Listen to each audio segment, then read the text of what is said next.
शहर वाले मामा जी की अनोखी कहानी। पोपटलाल पूरे दिल्ली शहर में बड़ी बड़ी डींगे मारने के लिए प्रसिद्ध था। साथ ही वो अव्वल दर्जे का पेटू भी था। उसकी इस आदत के चलते कोई भी आदमी उसे अपने घर भोज पर नहीं बुलाता था। फिर एक दिन पोपटलाल अपनी बहन के घर जाता है, जो दूसरे शहर में रहती थी। अरे पोपटलाल, बड़े दिनों के बाद तुझे मेरी याद आई। माय डियर बहना, तू तो जानती है मैं अपने कारोबार में कितना व्यस्त रहता हूँ।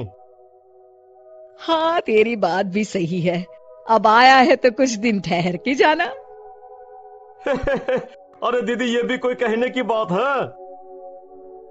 श्यामा देवी पोपटलाल को रहने के लिए एक कमरा दे देती है। अगली सुबह पोपटलाल जोर जोर से गरारे करना शुरू कर देता है। नकुल की पत्नी नींद से जाग जाती है और घबराकर अपने पति नकुल को जगाती। अरे उठिए, लगता है हमारे घर में कोई जानवर घुस आया है। कैसी अजीब अजीब आवाजें निकाल रहा है, मुझे तो बड़ा डर लग रहा है। अरे कोई जानवर नहीं है भाग्यवान, पोपटलाल मामा जी हैं, अपना गला साफ कर रहे हैं। इतनी सुबह सुबह? अभी तो सिर्फ 4 बजे हैं। मामा जी इसी तरह से जल्दी उठ जाते हैं। अच्छा, ठीक है। नकुल की पत्नी जैसे ही सोने लगती है और जल्दी नाश्ता भी करते हैं। क्या मतलब? मुझे अभी उठ के उनके लिए चाय नाश्ता बनाना पड़ेगा? हाँ।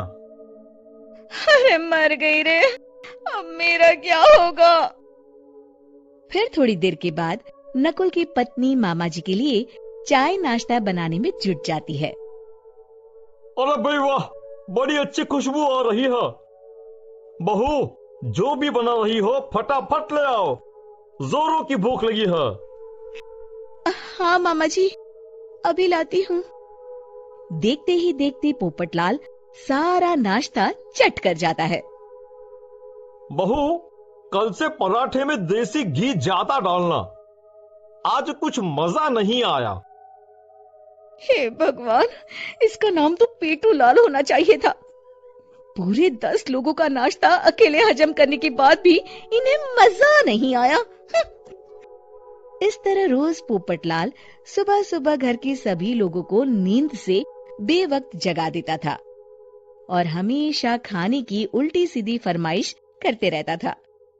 देखते ही देखते गुप्ता परिवार की दिनचर्या अस्त व्यस्त हो जाती है। अरे भाई, खाने का असली मजा तो इस घर में है।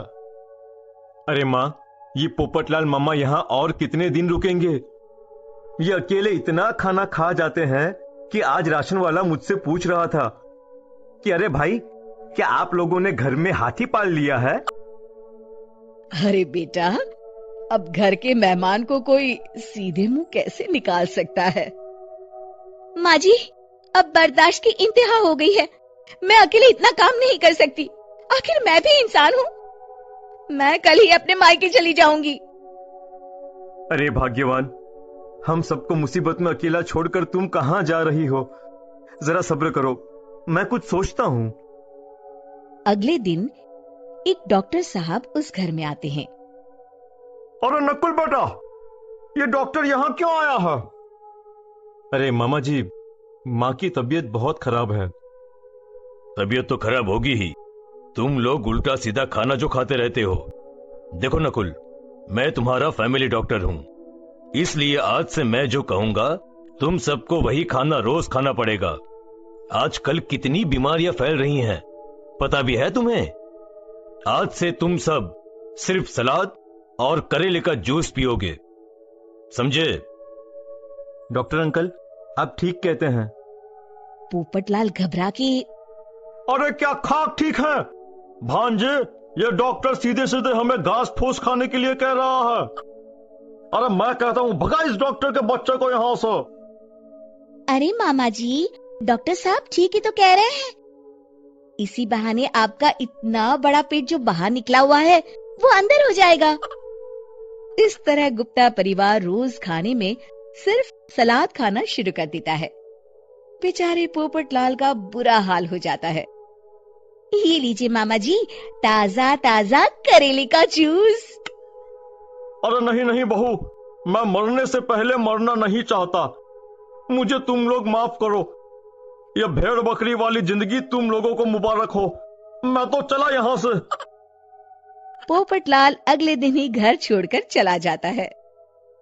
क्यों बेटा नकुल, मेरी अदाकारी कैसी थी? मजा आ गया डॉक्टर। आपने तो बॉलीवुड के कलाकारों को भी मात कर दिया। आपको तो ऑस्कर मिलना चाहिए। बेटा, ये थोड़ा ज्यादा हो गया।